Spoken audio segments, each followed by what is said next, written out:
Saludamos con mucho gusto a la doctora Yasmín Adriana Garduño Martínez. Ella es psiquiatra y adictóloga. Doctora Yasmín, gracias por estos minutos para Reporte MN. Hola, Abel, buenas noches, pues aquí acompañándolos. De entrada, doctora, la madre de esta víctima señala que algún especialista le comentó que se pudo haber utilizado esta droga conocida como burundanga. Pero, ¿qué es esta droga y cuáles son sus efectos, doctora? Claro, la burundanga, ¿no? Es en realidad escopolamina, así es el nombre, ¿no? Porque si hablamos nada más de burundanga es como una serie de compuestos, ¿no? Y lo importante es que la escopolamina se obtiene de algunas plantas, ¿no? El floripondio, ¿no? Yo creo que todos lo hemos visto en la calle, ¿no? Es como una campanita, pueden ser de colores blancas, de amarillas, rosas, ¿no? Y hay gente, ¿no?, que llega a machacarlas, las pone en infusión como si fuera té o se le agrega su bebida alcohólica, y si tiene algún efecto, ¿no?, leve, pero pues ya cuando se hace químicamente como escopolamina, pues sí se le conoce como la droga de la violación, va a ocasionarnos algo que se llama síntomas anticolinérgicos, ¿no?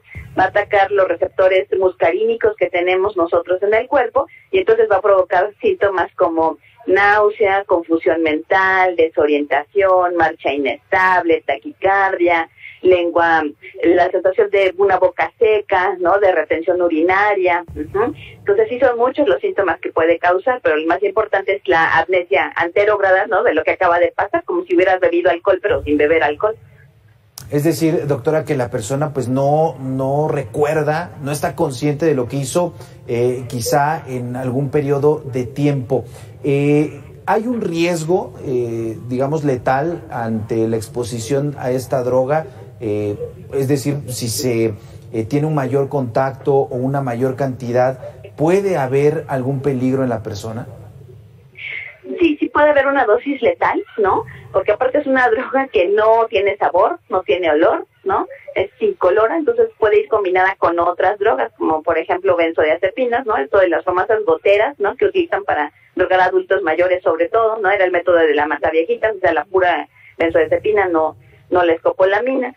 Entonces sí puede dar pues muchos síntomas importantes, ¿no? En niños, sobre todo, por ejemplo, que hay familias donde tengan plantas, ¿no? Porque digo, el floripondio no es tan común tenerlo en casa, tal vez en el jardín o en la vía pública, pero digo, los niños y las mascotas pues siempre van a andar como tocando, mordiendo, ¿no? Entonces sí pudiera darse un caso de intoxicación. Ya de intoxicación como tal por violar a alguien, sería raro alcanzar una dosis letal, ¿no? Claro.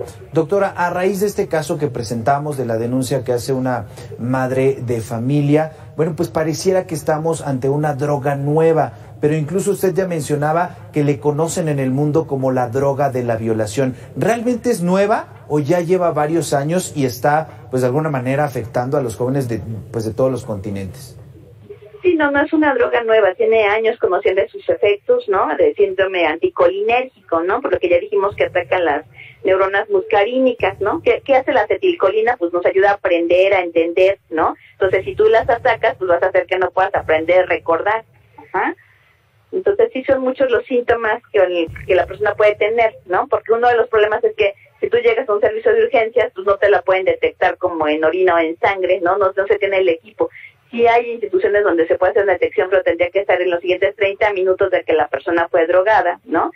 Y los efectos pues van a durar más o menos 2-3 horas en una persona y después pues van a ir desapareciendo poco a poco hasta más o menos 6 horas que ya desaparecen por completo. Bueno, pero igual si es una persona con un peso bajo, con una desnutrición, con problemas hepáticos, pues esos efectos pueden durar hasta un día.